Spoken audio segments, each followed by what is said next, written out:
So I grew up in a broken, violent home, very far from the Lord. This is the Into the Light podcast, where we ask experts, hear authors, and listen to stories about pornography, sexuality, and the Christian life. This podcast is part of the teaching documentary, also called Into the Light. I'm your host, John Michael Bout, and I hope that through this conversation, you meet Jesus, find healing, and have your honest questions answered.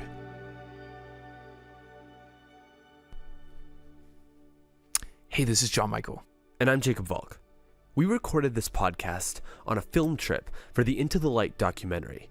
In the documentary, Heath is taking on Chapter 3, which is all about practical counseling truths and understanding your heart when it comes to pornography. In this podcast conversation, Heath shares his own story of trauma and abuse and answers questions about accountability and getting to the heart of the issue. Honestly, Heath's own story about his abuse and how that made him a better pastor was fascinating to me. It was such an incredible testimony. Here's the conversation with Heath Lambert. I hope you enjoy it. Heath Lambert, thank you for joining me on this podcast. Today, I just wanted to ask you a bit about where grace meets radical steps, accountability, and just kind of talking about digging in underneath what's there with pornography. But just before getting into it, can you first share who you are, where you are in your ministry now, and then we'll kind of rewind back from that. Okay. Yeah. So I am a pastor at First Baptist Church in Jacksonville, Florida. I have been in ministry for my entire adult life. I started out in pastoral ministry and served several churches as a pastor before I became a professor at Southern Seminary, where I was for about 10 years as a professor. And in the midst of that, I also led the Association of Certified Biblical Counselors and left those jobs, being a professor and an executive director, to come be the senior pastor at First Baptist. Right. And did you went to Southern Baptist and got trained there and then went on staff there, or did you get trained somewhere else?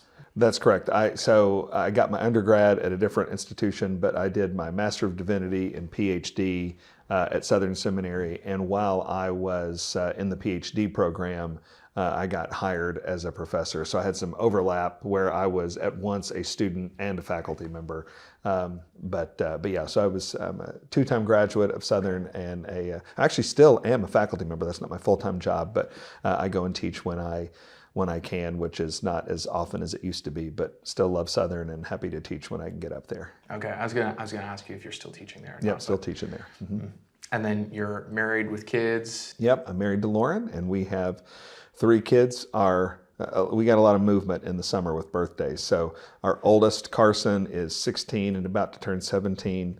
Our daughter, Chloe, she just turned 14. And then our youngest is 11 and he turns 12 here in about 3 weeks. Okay. Mm-hmm. So if you could just kind of rewind your story. This is where you've ended up now. Mm-hmm. And if you could share a bit about what life was like growing up, and then also especially how you came to know Jesus. Yeah. So I grew up in a broken, violent home, very far from the Lord. So I think I was in church a dozen times in my childhood. I went to church with a grandmother here or there, or with a friend or something like that.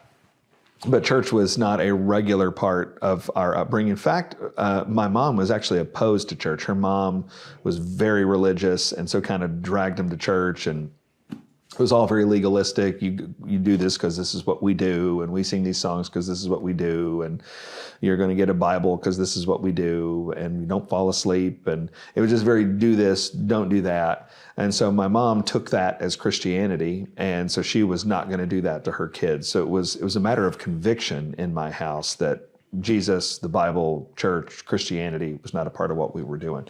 My mom also was a very unhappy woman. She was sexually promiscuous, fell in love with a man she was committing adultery with, and began a long, slow process of separating from the man she was married to. While that was happening, she got pregnant by this guy she was committing adultery with. My dad knew there was no physical way that he could have gotten her pregnant because they weren't doing that anymore. And so she got pregnant trying to trap this guy that she thought she loved and thought would leave his wife and be with her if she had his kid. Well, she got a couple of surprises. One is that she wasn't just pregnant with one kid, she was pregnant with two, me and my twin brother. Two, he was not about to leave his wife for her, even if she had his children. So that's the way we were born. It's devastating for my mom. She really, honestly, and she told me this later in life after she became a Christian, or as she was becoming a Christian, actually, that she just resented me and my brother because she never wanted us. We were a maneuver to try to get this guy. And so when she didn't get him, she was kind of stuck with these two kids, and she didn't have a man, and she had these two boys. And so she started drinking. She was drunk for my entire childhood. She was a drunk. She was violently abusive. She tried to kill me and my brother a couple of different times in a couple of different ways. Apart from those kind of shocking things, it was also just a very cold, distant, no love. We spent time in foster care, spent a lot of time in custody battles with her and my dad, who was the man she was married to that didn't happen to be in the room when we were conceived, but he loved us from before we were born, and his name is on our birth certificate because he put it on there, and always fought to love us, always fought to protect us, but that was not easy for him to do just because of the way the custody battles worked out. So I grew up in a bad situation, in a devastating situation, in a really dangerous and at times risk of a deadly situation. And in the midst of it, I always knew there was a God. In fact, I was scared to death about it. I don't know if I'm giving you more information than you want. No, this is great. But my granny, she came in one time and the house was a mess and Mom was drunk and we were hungry and it was horrible. And she said, "You boys aren't living here, you're just surviving, and I just hope God doesn't send you to hell." And I thought, well, you know what? I hope he doesn't either. That sounds like a really bad deal. And I'm telling you, it scared me to death. I was probably about 7. Just absolutely petrified me. And I can remember lying awake at night trying to imagine in my mind how long forever would be. And I would think for as long as I could think, and I'd be like, man, forever's longer than that. Forever's longer than that. And I was like, that's how long I'm going to be in hell. But I didn't know the way to escape that. She didn't give me any gospel message. There was no grace. It was just, man, I hate that you're going to hell kind of thing. So fast forward, that was life. Fast forward, my freshman year of high school, some friends, some people get in with a bad crowd. I got in with a really good crowd. I got in with some Christians, and they invited me to come to their church. And then they invited me to come on this youth trip. And so we couldn't afford it. I didn't have any money to go on a trip. But a dear woman named Sue Baumgartner let me know that my way had been paid for by somebody in the church. I later found out it was her. And she was on the trip. And while we were on the trip, it was February 20th, 1994. And I was looking out a window. And she came into the room where I was, and she told me that I was a sinner and that Jesus died on the cross for my sins, and that if I would turn from sin and trust in him, I'd be forgiven. And I looked out the window. It was this cold day in Kentucky. I looked out the window. It had rained the day before and the mud had frozen. So I'm looking at this tree with no leaves surrounded by frozen mud. And looking at that tree, I believed in Jesus. And I realized in a powerful way that he had been caring for me. All these nights that I'd laid awake and I would even pray, Lord, I don't want to go to hell. Lord, I don't want to go to hell. Lord, I don't want to go to hell. And on February 20th, 1994, he answered my prayer and saved me, and I've walked with him ever since. That's amazing. And I'm just thinking, a story like that, how does it affect the way you're living now, to have grown up in a childhood like that? Yeah. And I guess how did that transition, even just for yourself and your brother? So I think there's a couple of ways that I think about that impacting me. First of all, I'm eager for people to know. I used to not talk about my abusive background. The reason I didn't is because I can't tell the story without saying bad things about other people. So when I tell the story, I'm saying bad things about my mom. I'm saying bad things about this other guy whose name I've never shared publicly, but I don't want to embarrass him. He had a wife and he's got legitimate kids, and I'm not trying to make anybody's life difficult. I also had a dad, my dad, that is the man I always call my dad. I couldn't talk about it. It was too hurtful for him to hear what we were dealing with when he wasn't around. And so it was just too hurtful for me to talk about it. But a couple of things happened in a short window of time. One, my mom and my dad died within 2 years of one another. And so just really quickly, I was without parents. My mom got saved towards the end of her life. We didn't know it, but she got saved about 5 years before she died. Of course, you don't know when you're going to die, but we now know she spent the last 5 years of her life as a Christian. And about a week or so before she died, it was one of the last things she said. She was dying of cancer and was having trouble talking. And she grabbed my hand and she pulled it to her chest. And she said, "Heath, I want you to tell people that I was different. I want you to tell people what Jesus did for me." She grew up. We were in this small town. Everybody knew my mom was the woman who slept around. Everybody knew my mom was the drunk. Everybody knew what the story with those twins was. I mean, it was just this small town in Kentucky.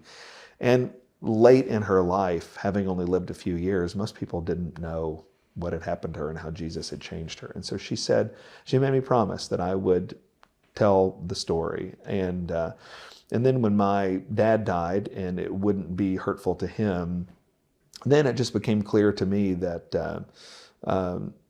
this is the life the Lord has given me, and this is the story that He used to save me, and the story that He used to even to call me into ministry in a way.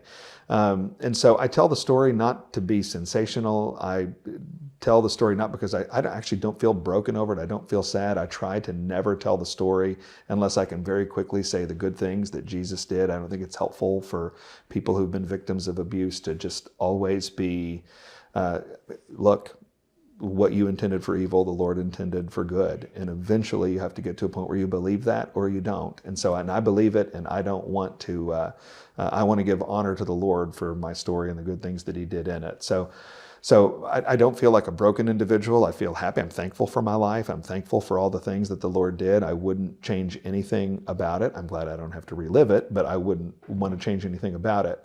And I think that what it has to do with my life right now, apart from just receiving my story as my story and part of the grace of God in my life, I think it helps me as a pastor in the one sense, and as a husband and a father in another sense. As a pastor, look, the Lord, I just see before I was even saved, the Lord was showing me heartbreak. He was showing me pain. He was showing me the fear and the terror of abuse. We're living in a season right now, the last couple of years, culminating right up to the week here that we're talking, where there's just all these revelations of sexual abuse and mistreatment everywhere you go, in religious institutions, in Hollywood, on Capitol Hill. Men do it, women do it, conservatives do it, liberals do it, religious people do it, secular people do it. Everybody's hurting everybody right now.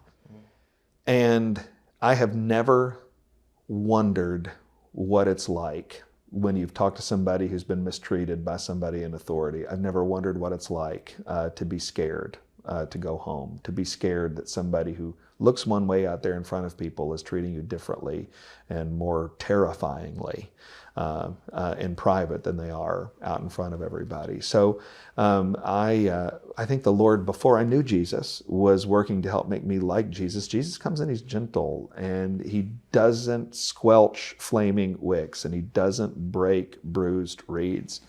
And I think the Lord was preparing to help make me a better pastor, having experienced a lot of pain and a lot of brokenness in my own life. As a husband and a father, I probably think about this every day. If not every day, then it's close, 6 times a week. I don't want my wife and my kids to have the kind of home that I grew up in. So I really think hard about loving and caring for my wife. I really think hard about loving and caring for my kids. If they were here, they'd be the first to tell you that their husband and their dad is not perfect. I know how to sin like everybody else does. But I really want to be a gentle man. I pray every day, Lord, make me a loving, kind, gentle, gracious, caring man with a sweet spirit. Help me to be a loving, kind, gentle, gracious, caring man with a sweet spirit with my wife, and help me to be a loving, kind, gentle, gracious, caring man with a sweet spirit with my husband, and help me to be that kind of man with my church and with the people that I meet. And I want every day to put my wife's face in my hands and my kid's face in my hands. I want to say, hey, I love you. You know I love you, right? You know I love you more than anybody in the world. Yes, I know it. And so I think about the home that I came from, and I want the home that I'm living in now to be the opposite of that. So that's probably more information than you wanted when you asked the question, but there it is. No, not at all. I guess I'm just struck at both how you're saying the sovereignty of God coming out in seeing a big picture, pulling back, and how that's coming out good now. I guess, how did you forgive in that, like, especially because it sounds like you were able to forgive sooner than just, like last week you were able to forgive. Yeah. How did you get to that point when you didn't have the bigger picture stuff that you're able to testify to now and praise the Lord for? The first step in it was hard. I'm 42, so my abuse stopped when I was 12 or so. 13, somewhere in there, 12, 13. So that's 30 years, So it's not like at 13 I was like, God, I totally trust in your sovereignty. Like that's not the way it happened. So I hated my mother, hated her for years. I got saved when I was 14. And the first sin that the Lord confronted me with as a saved freshman in high school was lying. I was a liar, lied all the time. The second sin that the Lord confronted me with was lust. And the third sin that the Lord confronted me with was my hatred for my mother. Maybe hatred for mom was second and lust was third. It's kind of hard to remember back that far. But those were the big three in my first year or so of my Christian life. My mom was a toughie. I really hated her. We did not have a good relationship then. She was not a Christian at all. In fact, she was more committed against religion at that point than she was even when I was a little kid. And so we did not have a good relationship. She did not like me. I did not like her. We were mean to one another. But I was reading Matthew 18. Good night. It was my sophomore year of high school. So maybe mom and hating her was the third thing and lust was the second. It was my sophomore year of high school. I was home from school. I was sitting on this ugly purple bedspread on my ugly bed. And I was reading the Bible and I read Matthew 18, unforgiving servant. And this guy's choking people, and because he doesn't forgive, he gets tossed in prison. And Jesus says, so also will my heavenly Father do to every one of you if you don't forgive your brother from the heart. And it got me right in between the eyeballs. I knew Jesus was, I didn't know Greek. I didn't know how to do exegesis. I didn't know a squatty thing. I was a sophomore in high school, been a Christian less than a year. And I knew Jesus was talking about me and my relationship with my mother. And I was furious. I was really angry. Listen, that moment on my bed was the first time and the last time in my Christian life where I really believed Jesus was taking something from me. I believed that my hatred of my mother was mine. She earned that. I've been beat over the head with mop handles till I bled and passed out. I have been shot at with a .38. I have run away I've been in foster care. I've had frostbite up to my knees running away from her. And she was horrible. She was terrible. She slept around. She was awful. You just can't even believe the parade of men in our house and it was terrible. It was horrible. She earned my hatred. And you're telling me I gotta forgive? And I was angry about it. And I spent, I don't know how much time trying to just figure out how to adjust to not being angry with the Lord for taking this away from me. And finally I realized, okay, well, something along the lines of you're God and I'm not. And if you tell me I gotta forgive, I'm gonna forgive. And I didn't know what it meant. I didn't know what it meant to forgive her. And so what I decided I would do is I decided, well, I'll be nice. That was enough to kill me right there. I mean, we did not have a good relationship. And so she would say and do provocative things, and I was tempted to say and do provocative things. But what I had was, I will be kind. I will be nice. I will try to say kind things to this woman. I will try to say kind things about her. And that about killed me. And it took me probably a couple years to get familiar with that. Over the course of my life moving into my 20s, I grew to understand more of what forgiveness really meant.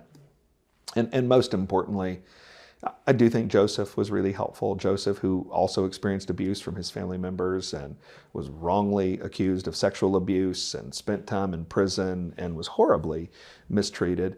And you fast forward and the Lord uses all of that to get him into a place of service, and you get to the point where his brothers, who tried to kill him and threw him in a hole and sold him into slavery, they think their number's up and he's about to punish them. And they're like, Dad actually told us, you didn't hear about this, but Dad actually told us that you're supposed to be nice to us and take care of us. And he said, guys, calm down. You meant it for evil, but God meant it for good. And the Bible says, so he dealt kindly with them. And so eventually you do have to get to a place where you go, you know what? Sinful people do sinful things. That's the world we're living in. And I wish it weren't so. I would have loved to have had a childhood protected by a white picket fence and a golden retriever and laughs and giggles. And I would have loved that. It didn't happen. The Lord knows that. Sinful people made a bunch of decisions that were wrong. They meant it for evil, but God meant it for good. And while my mom she was in her own hell. She was in her own prison. She didn't know the Lord either, so she was doing as good as any of us can, which is not much apart from the grace of God. The Lord was using all of that horrible stuff to make me a Christian. He was making me a pastor. He was making me a dad. He was making me a husband. He was making me a better friend. And it's not mine to question the kiln that the Lord uses to make his vessels. It's mine to trust him and be thankful that there, but for his grace, go I. How did that lead to writing your book, Finally Free? Yeah. Was that connected at all? Or is it just kind of that's a topic that you felt there needed to be good writing on? Yeah, so it is loosely connected. So one connection would be that just one of the reasons I went into ministry is because I just wanted to help people. Like there's something hardwired into me where I love helping people. I want to help. I wanted to do that. And so people who view pornography certainly need help.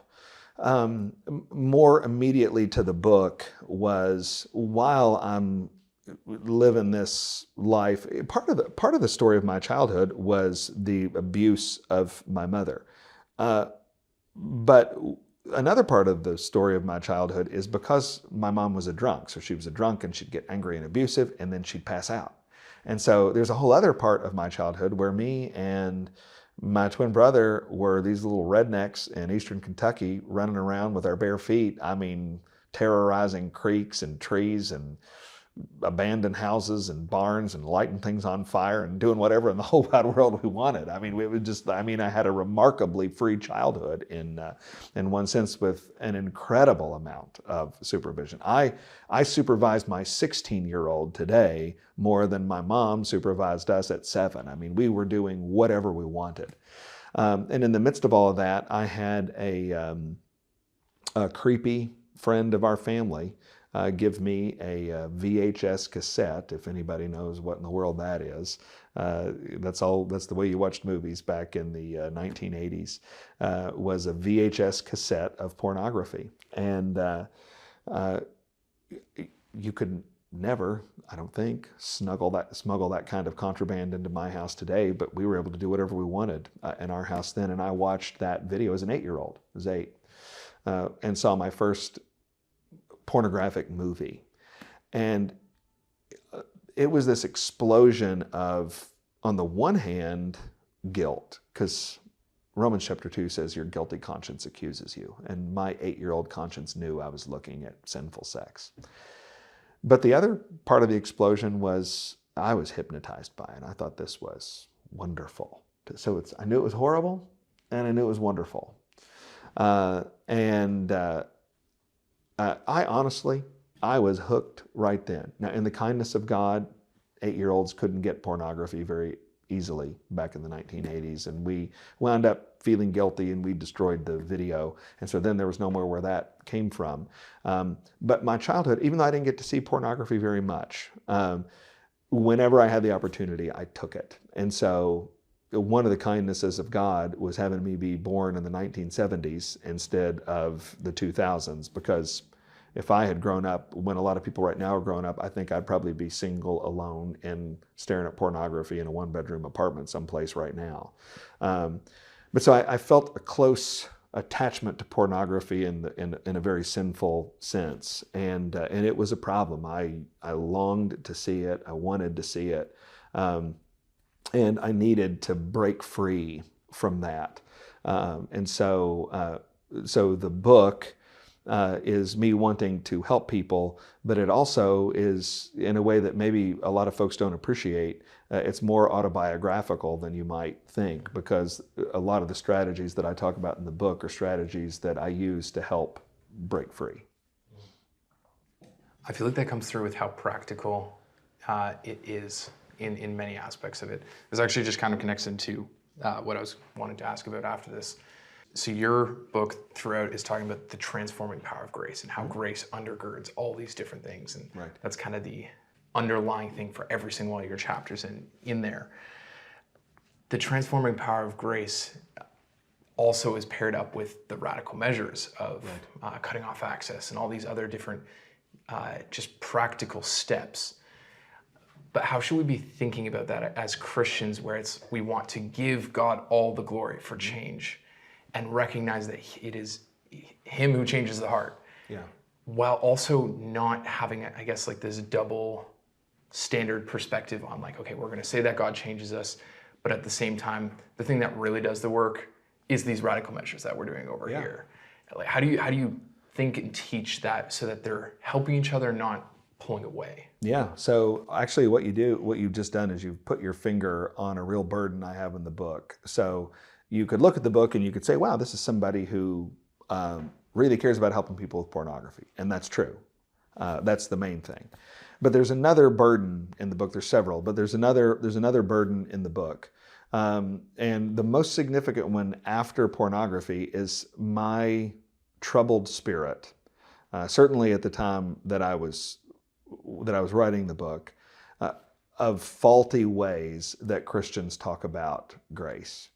And so you've got some people who they only talk about behavior. They only talk about practice. And that is unhelpful, because we are not legalists. We are not behaviorists, and that's true because we're not machines. So it's unhelpful to talk about human struggles in a way that make it about do this and don't do that. But there's another error, and it was the error that started to concern me. When the pendulum swings away from only talking about behavior, you can swing to the other extreme and only talk about grace. And at the time I was writing the book, there were a lot of Christian leaders with big platforms, famous names. Actually, a couple of them aren't even in ministry anymore. But they were always talking about grace this and grace that. And I love grace. I'm not going to demean grace for anything in the world. But they would add to that statement, as soon as you talk about what we do and what we don't do, you're not talking about grace anymore. And I was really troubled by that. And so there has been with Christians of various and of opposite camps a divorce between grace and works. And honestly, on my reading, a pretty straightforward reading of the Bible makes it impossible to divorce those two things. And so in in Philippians chapter 2, it says, "Therefore, my beloved, as you have always obeyed, so now not only as in my presence, but much more in my absence, work out your own salvation with fear and trembling." So Paul's commanding me to do some things with regard to my salvation. And in fact, he's commanding me to work. Yikes. Why is the Apostle Paul telling me to work when that's not supposed to be the Christian message? But that's what he says right there in the Bible. You work out your own salvation with fear and trembling. But then comes verse 13. It says, "For it is God who works in you, both to will and to work for his good pleasure." So you've got this is just one verse. We could talk about a lot more. You've got these verses all through the New Testament. Ephesians chapter 2, verses 8 through 10. We're saved by grace through faith, apart from works, so that no one can boast. But then you get to verse 10, and we're supposed to do good works, which God prepared beforehand that we should walk in them. So this divorce that Christians want to put between works and grace is not a New Testament divorce. What the New Testament teaches is your works are crucial. In fact, your works are so crucial, you'll go to hell because of your works, because you don't do the good works. But what happens is in grace, God sends his son Jesus to do all of the good works that you can't do on your own. And he dies on the cross to pay for your bad works. And he rises from the grave to demonstrate that the whole bargain went through. The funds were received and now everything's good. And so what happens is he gives you grace, not just to be forgiven, but he gives you grace to do the very works that he has commanded you to do. And so we can't do works on our own. God gives us his grace to do it. And now we do those works. And when we do the works, we never get credit for them because we're doing what his grace empowered us to do. So the book is about, with a very specific issue of pornography and with some very specific applications of radical measures and these kinds of things, accountability and all that kind of thing. It's a case study in how grace impels and motivates works. That's so helpful. Just even thinking about how it doesn't then lead to a prideful freedom. Right.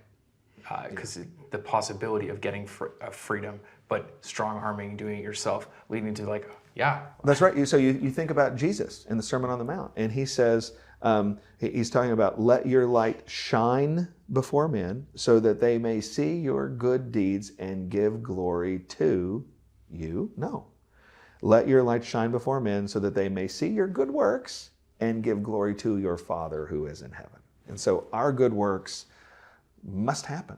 You have to do them. And so do I. You go to hell if you don't. But when you do good works, it's because Jesus has intervened. And so with his grace. And so your good works redound not to your glory, but to the glory of your Father in heaven. That is so helpful. Just like now applying this into, let's say you had someone approach you struggling with pornography. Mm-hmm. When you're counseling them, I guess, what order and how do you help them see that relationship with like just initially coming there? Do you start with the grace and then go to the, or obviously interaction, but? It depends. It depends on who you're talking to. So you could imagine a person who, it depends on which sort which side of the divorce you're on in the Christian scheme. So if you're talking to a person who is, I'm doing this and I'm doing that, and I've got accountability that I'm meeting with every week, and I put these protections on my computer, and whatever, I'm doing all this stuff. Why am I not working? Well, hey, let's talk about how the works that change you, the works that really make you different. Let's talk about how they start. And they have to start with Jesus. And so if you're doing good works apart from grace, you're going to die. You're not going to change. You're going to make it worse. And so let's back up and let's see how we can encounter Jesus in a bold and a fresh and in a powerful way. Mm-hmm. And then let's work from grace to works. On the other end, if you've got the other person and they're like, well, grace, grace, grace, grace, grace, grace, grace, and it's not about what I do, and free from the law, I don't have to do any of these things. What's the song? Free from the law, oh, blessed condition. I can sin all I want and still have remission. Don't tell me what to do. That kind of person, why are you still stuck? Well, because grace if grace isn't doing what it's supposed to do, which is making you different, then we need to work on the practicalities. What behaviors do you need to add to grace? Not that it's grace plus our behavior, but grace leads to changed behavior. And if it doesn't, we need to see where the breakdown is. Grace is not the grace you're pursuing, and the grace you think you're believing in isn't the grace that Jesus points you to. And so for the sort of all grace side of the equation, we need to say, hey, what practical steps do we need to take so that you're able to, as the Apostle Paul says, work out your salvation with fear and trembling. Right. And then in the first example you gave, how does someone, I guess when they're like, I want to believe in the transforming power of grace, I'm trying to do the practical steps, but how do I specifically know where I'm going wrong? I'm just looking for like the practical thing, someone listening to this who is in that place. They're trying to take the right steps and they want to believe in the transforming power of grace. I guess, how do you help someone in that situation see where it's falling apart? So it will be at a very specific point that you have to try to figure out. And that's going to be, it's a hard question to answer in the abstract because it's going to happen in time and space. So just to give you an example, let's say that we're talking about a guy who every afternoon when he comes home, maybe it's a student who's home before his parents get home, or it's a dad who's home before the family gets home, and he's got a 2-hour window before anybody's going to be there. And he's tempted to use that time to indulge in pornography. Well, that's 2 hours in his life we're really concerned about. We need to lock that up. So we're going to figure out all sorts of ways to do that. We need to nail down the devices that he's using to look at pornography so that he can't do it. We need to have a system so that as soon as he's tempted, he's calling me. Let's say at our next get-together, he sits down and he says, hey, 3 times this week, before my wife got home, before my parents got home, I used that time to look at pornography. Well, why? I mean, we knew this was happening. We knew we needed to lock this up. We knew that you were supposed to call me. Why didn't you do that? His answer to that question is going to help you understand what the problem is. And so again, on another hypothetical, let's say, well, I was ashamed to call you and ask for help. Okay, so we've got a fear of man, pride problem. And so what we need to do is where we need gospel grace is in that moment. It's not just, Lord, forgive me for looking at pornography. It's, Lord, forgive me for loving my reputation more than I love righteousness. Forgive me for loving what I want to do more than loving what I said I would do, which is call my brother who's helping me with this. And so you'll have to identify it in a case-specific, person-to-person way. Right. Does that make sense? Yeah, that makes sense. I guess I'm trying to think of how to ask that in a way that someone who is there and doesn't have that kind of counselor relationship can be applying that to themselves. So I think it's James 1:13-15. So the death, which is the fruit of sin, backs up to sinful behavior, backs up to the desires that are in the heart. And the way we identify the desires of the heart are, what was I wanting? So when I did that thing, what was I wanting so badly that I sinned to get it, and sinned when I didn't get it? Right. And with the honest, self-reflective answer to that question will help you know where you need to apply gospel grace. Yeah, that's very helpful. Just something that popped in my mind right now is, for someone who's not, self-reflective, or they're maybe newer to the whole aspect of looking in and trying to analyze their own motives, what do you recommend someone think something like journaling? How do you practically help someone self-analyze those things? Yeah. So a couple of things, so maybe journaling. I think honestly, if you prayed through Matthew 23, it'd be a very big help, because Jesus in Matthew 23 is identifying hypocrites, and he is letting people know that there is a difference between who you present yourself to be and who you really are. There is a difference between what you're doing and what you're wanting.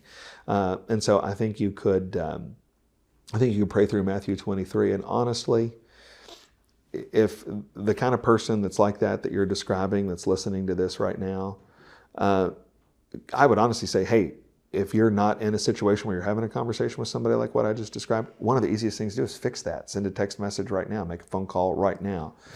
Fix that. Like, none of us can do it on our own. But even before you meet with that person, even before you talk with them, if you would get on your face right now, and if you would, face on the ground with your heart open before the Lord, and if you would say, God, would you please show me my sin? Would you please show me where I need to be different? Would you please show me where you need to change me? God is just going to answer that prayer. I don't know that he'll answer it in the first 5 seconds. He actually just might do it. He did that to me last week. But if that is the attitude of your heart and you are pleading with the Lord to show you your sin, he will absolutely answer that question. And so you should, after you right now text somebody or call somebody, you should right now get on your face and just ask God to show me if there's any wicked way in me. And if you're looking at porn, there is. So show me what it is, and he will. No, that's so helpful. And just that's the practical things too that I'm looking for, like when we're talking broadly, and sometimes that's the difficult thing with books or things like conversations like this, to then also be like, that is so practical. That's the next step someone can take. Yeah. So what about for someone who's taken those steps, they see God's change in their life, and they are healing. And in your book, you mentioned kind of some of the radical steps of like, even maybe going so far as to cut off access to your bank account, get rid of a phone, just the seriousness of taking radical steps. And they have done those things. When does someone know they're mature enough to slowly introduce some of these things back into life? And what things do you think a porn addict should just be like, I can never reintroduce that into my life? So I'll say something that might be a little bit shocking. I would say there's probably nothing that a person who's been addicted to porn could say. There's probably nothing that you would say that can never be reintroduced into my life. Just because that Jesus changes people so that you really do want different things. You really can be a different kind of person. Now the question is how long, and that's the specific question you're asking. Okay, so no matter how addicted you are, you could one day have a cell phone again. No matter how addicted you are, you could one day have a lot more freedom with your computer than you've got right now. So I don't know that I would say there's anything that means you can never have that. In terms of when you get it back, there is no way to answer that in a canned way. That has to be determined in the context of relationship. And so this is a subjective decision that you're making with the person that you're talking to really closely, where we're going, hey, how much clean time do I have? How honest am I being? This is where a person who's got godly sorrow and really wants to be different, this is where I'm also not just leaving it up to the decision of the accountability partner, but like knowing my own heart, like I don't think, like you might think it's the right time for me to have that. I'm telling you, I don't think it's the right time for me to have that. If you're married, a lot of this is what your spouse is comfortable with. If your spouse is uncomfortable with the return of something that has been a source of temptation in the past, it's probably not the right time. And even if it is, it's not easily the right time. That would be something where, first of all, you should never fight for that. The person who's been the problem should never fight for that. But maybe the accountability partner, the person helping you guys, would have some wisdom that could help your spouse sort that out. So I think it's a case-specific decision that is made with an abundance of caution, care, and inside the context of counsel. The last thing I would say is, and I'll just speak autobiographically, I don't remember. I tried a couple of weeks ago to remember the last time I looked at pornography, and I just don't remember when it was. It's been too long ago. If you had told me when I was 18 that I would live my adult life and I would not be looking at pornography and I would not want pornography, I would have thought you were crazy. I mean, particularly at 13, I would have thought you were stupid if I didn't want that. I thought it was a good, and you want to get it if you can, but just people are prudes and they're going to hound you, so you got to keep it covered up. I mean, my adult life has not been defined by that. It has not included that. And so I just don't remember the last time I did. But as true as that is, my iPhone has accountability software on it. All of my electronic devices have accountability on them. And that is because I am a husband, I am a father, I am a pastor. Honestly, I just don't have anything to hide. And I don't ever want, in a weak moment, in a tempting moment, I mean, anybody can get an email that's provocative. Anybody can have something come up on their news feed that awakens lust in your heart. I don't want to have an off moment where I've got the freedom to do that. And honestly, on the other side of it, I want anybody who would make an accusation against me, I want to be able to say, let me tell you what, everything I've got is locked up tight as a drum. There are 4 people or 2, I forget how many, 2 or 3 or 4 people at any given point in my life that get every single thing I'm looking at on the internet, that get screenshots of what's happening on my phone. And if you got a question, you can ask them. So even though I would say that there's probably not anything that you can never have again, I just don't think it's wise for most adults, and particularly for most adult men, to have the ability to have electronic devices that are completely unprotected. I just don't think that's wise. Is it always wrong? I'm not saying that, but I wouldn't do it. Right. That makes sense. You were just kind of touching on accountability too. Could you just explain, this kind of switching to a slightly different topic now, what is accountability? And then kind of maybe even going by that with what's good accountability look like and what does bad accountability look like? And then I just got some follow-up, but kind of like, how do you get into good accountability if you don't have any? Yeah. So accountability is the acknowledgement in my own heart that I'm an idiot if I try to live the Christian life on my own.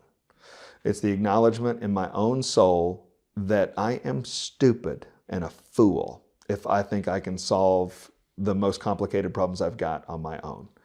I say that because there are people listening to this and they're going, okay, I feel guilty. I know I shouldn't be looking at pornography, and I'm going to figure it out. Now I mean it. The last time really was the last time, and now I'm going to figure it out. And you're a fool. It's not the way it works. God isn't going to change you by protecting your pride. He's just not going to do it. God opposes the proud. He gives grace to the humble. And so accountability is the acknowledgement of my own heart that I cannot do this on my own. I can't live the Christian life by myself. And I need to find people who I can humble myself in front of and ask for help and let them know where I'm struggling. That's what accountability is.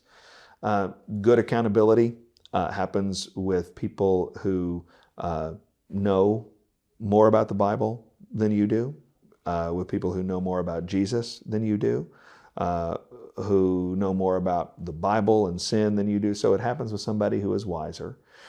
Good accountability is something that happens regularly. It's not a one-off or a once every 6 month kind of thing. You need to get into a regular habit of talking with somebody. Good accountability is honest. Good heavens. You can meet with the wisest Christian alive every morning. And if you're not honest with them, it's not going to help. And so that's what good accountability is, and bad accountability is the opposite. I'm just not going to do it. I'm going to meet with somebody who's at the same place I am in my struggle or who is behind me. I'm going to meet irregularly, and I'm going to not tell them where the struggle is. I mean, you can call that accountability if you want, but it's never going to help. Right. Do you think a good accountability can look like multiple people with one person who's kind of discipling and mentoring? I guess what room is there for there to be different kinds of accountability relationships, or do you think there's one, this is much more effective? Sure. The continuum is, so on Sunday morning, I'm going to preach to a room full of people, and I'm going to have to give general truth to a general audience. Nobody's going to confuse that with accountability. The other end of the continuum is a one-on-one conversation. Right. When you understand that continuum, you're going to understand that every person you add to the meeting is going to dilute the conversation a little bit. I'm not saying that's a bad thing. Right. I'm just saying at some point you get to a number where this isn't accountability anymore. This is a small group.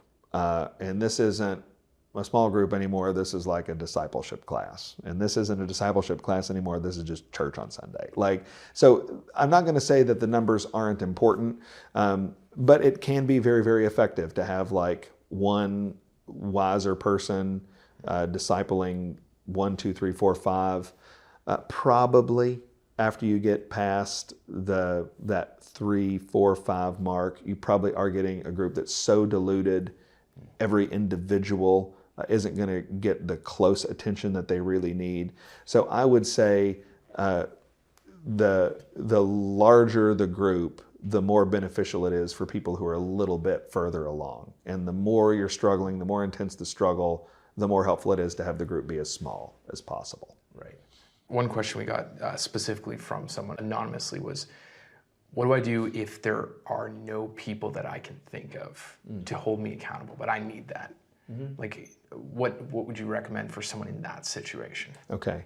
So if that is the case, and I would want to ask that person, like, okay, what do you mean that you can think of? Are we having a preference problem? Because most people are going to live,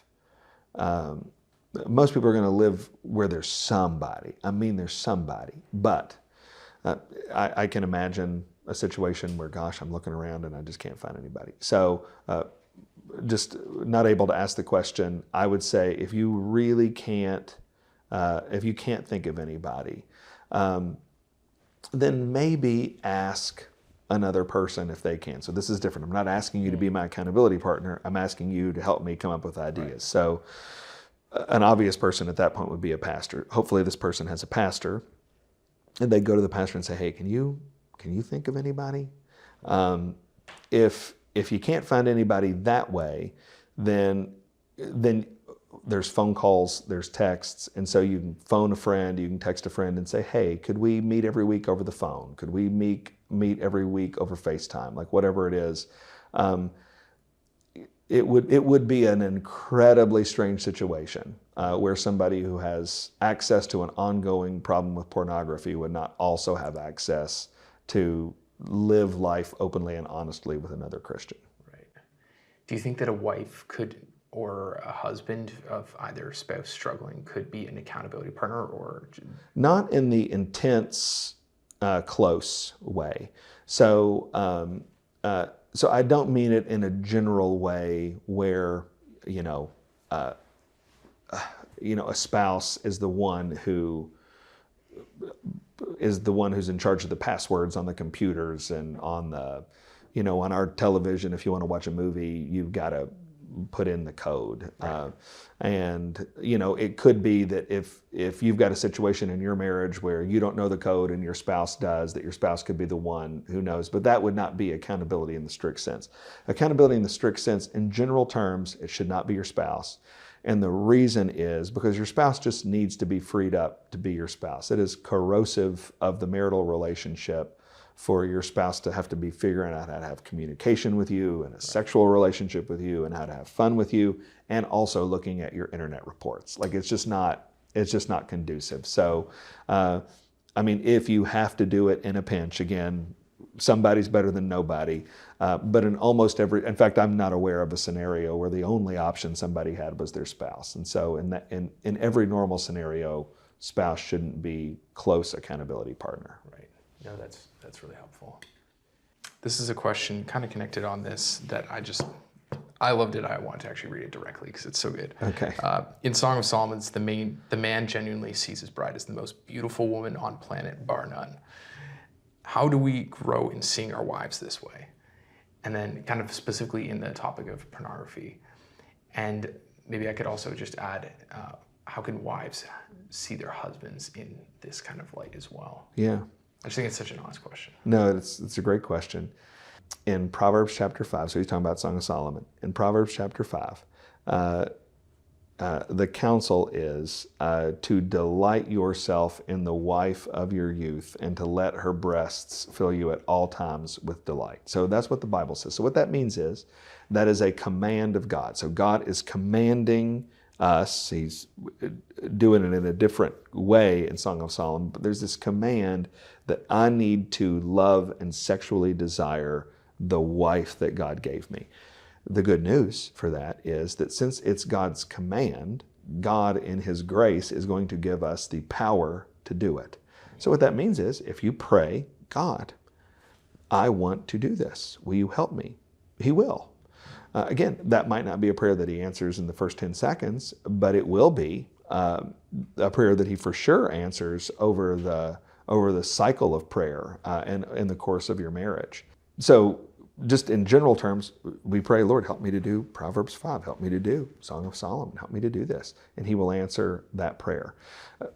One of the reasons marriages don't work where pornography is a problem is because pornography makes that problem. You're delighting yourself in another man's wife. You're delighting yourselves in the breasts of another woman instead of your wife, as God says. So you're actively rupturing the command and the standard.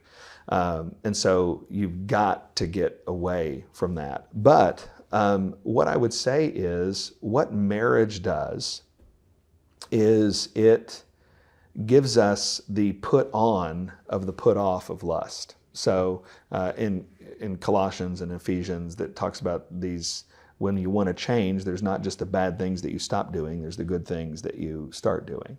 Well, when you're married, the put off is pornography, it's lust, it's other women, it's other men, but the put on is your spouse. And so, so if you are walking down the street and you see a hunky guy coming towards you or a really good-looking woman coming towards you, and you're tempted to lust. Well, the put off is, Lord, not that, not that.